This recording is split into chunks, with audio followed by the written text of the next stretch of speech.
Once upon a time, in the magnificent kingdom of Eldoria, there lived 3 princesses, Isolde, Serafina, and Annabel. The king was worried that his daughters were not getting any younger, and no man had come to ask for their hand in marriage. In Eldoria, outward charm and grace were highly valued, and so the king made an announcement, promising his inheritance to the princess who could attract and marry a royal suitor. The princesses knew that beauty, elegance, and the ability to win the hearts of others were the deciding factors in finding a suitor from another kingdom. The king addressed his daughters, his voice serious. "My inheritance will go to the princess who proves most worthy by beauty and grace. You must all find royal suitors who will love you for your outward charm, and then you will inherit my fortune." Princess Isolde and Annabel were thrilled. They were confident that their beauty alone would win them the inheritance. But Princess Serafina, though excited about the inheritance, paid no attention to her appearance. She rolled her eyes at the idea and simply stood silently at the side. She didn't care about her appearance or charm. To her, the idea of improving herself or dressing well was unimportant. She believed the inheritance would come to her, regardless of how she looked. Princess Serafina continued to wear dirty old clothes, and her hair was often a tangled mess.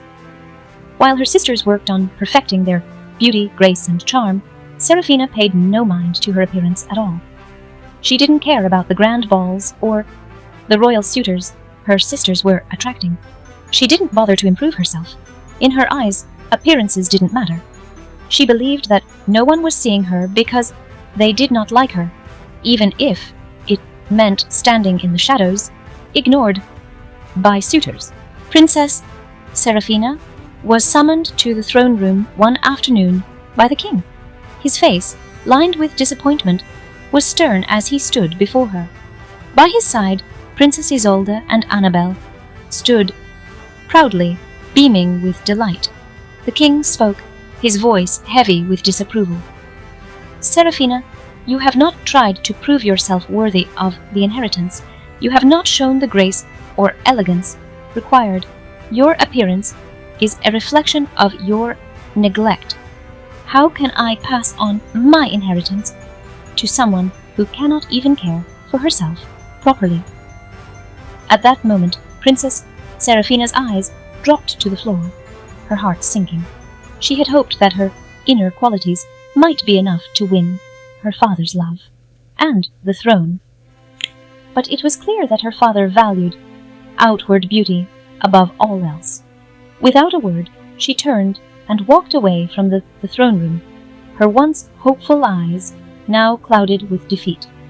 The king, consumed by his disappointment, made a decision that shattered Princess Serafina's world. The inheritance would go to Princess Isolde and Annabel.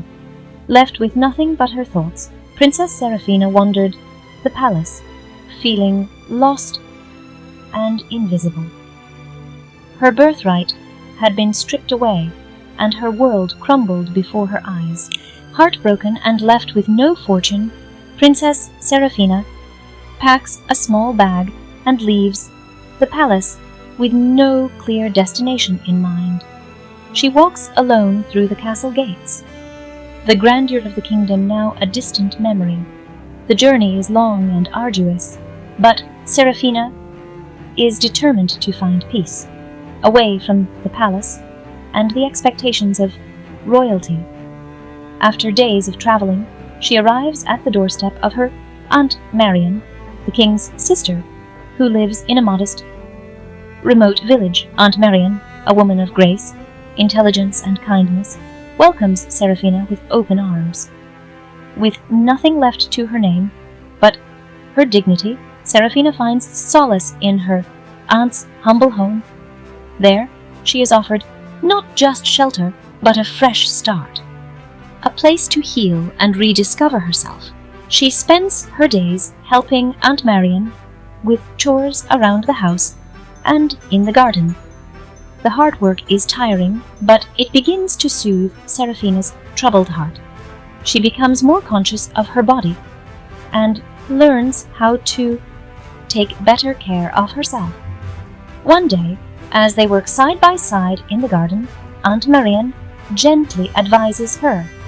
Aunt Marian said to Serafina, "Beauty is not just in what you wear. It's in how you care for yourself.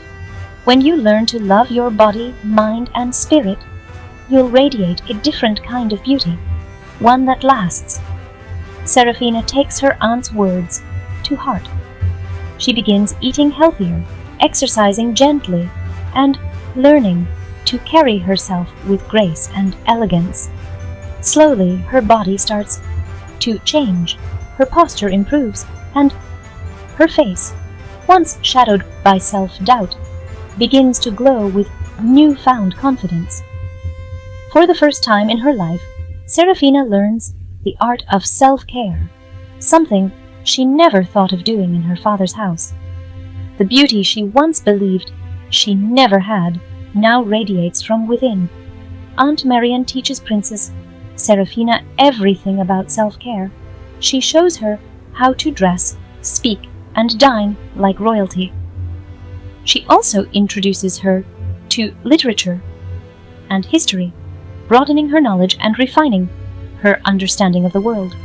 After staying with Aunt Marian and embracing the art of self-improvement, Serafina becomes poised and elegant. No longer did she wear rumpled clothes or have an untidy hairdo, nor did she eat like a glutton. Princess Serafina had transformed into the best version of herself. One bright morning, while Serafina is working in Aunt Marian's garden, planting flowers, a young man wanders through the village. Prince Leopold, traveling incognito to learn about life beyond the palace walls, notices Serafina in the garden, her hands gracefully tending to the flowers.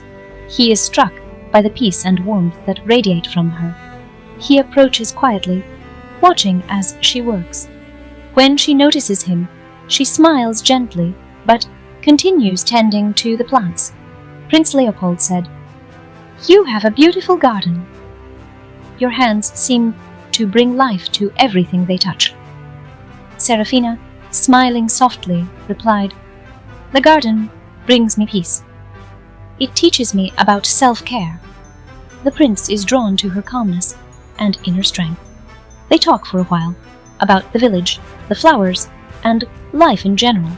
It's clear that Serafina is unlike any woman he has met before, genuine, humble, and deeply connected to caring for herself. And, of course, she is beautiful. The prince continues to visit the village often, spending more time with Serafina. As the days pass, he realizes that the beauty of her character far surpasses anything he had known in the palace. Serafina, too, feels a connection to this young prince, but she remains cautious, unsure of his intentions. One day, while walking through the village, Prince Leopold stops in front of Serafina and, gazing deeply into her eyes, speaks from his heart. Prince Leopold said, "Serafina, I have met many women in my life, but none like you. You are more than just your appearance. You have a quiet strength that I deeply admire. I would like to ask for your hand in marriage, not for your title, but because I see the beauty within you." Serafina is taken aback, but feels a warm sense of hope stirring within her. She had never imagined that someone could truly love her.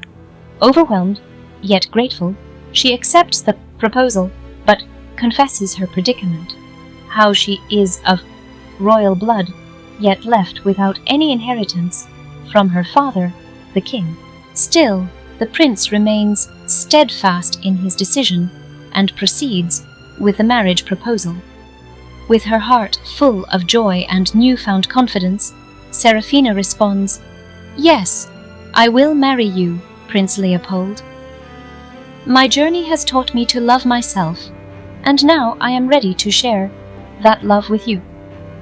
Princess Serafina returned to the kingdom of Eladoria, accompanied by Prince Leopold, to meet with her father. When the king saw his daughter, transformed and radiant, he was overjoyed. Stepping forward, Serafina introduced Prince Leopold. Your Royal Highness, this is the man.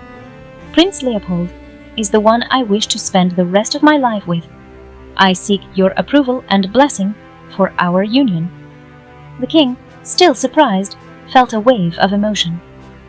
My daughter, until this day, you have made me prouder than ever.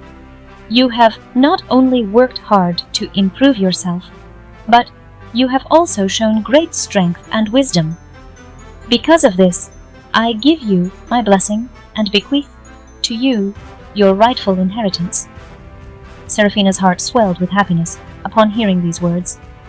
Not long after, Serafina and Prince Leopold were married in a quiet garden in the kingdom of Eladoria, surrounded by friends and family. Her gown was elegant, her poise effortless, a true reflection of her journey of self-transformation. Through rejection and loss, Serafina had discovered the power of self-transformation and growth, and she found her happily ever after too.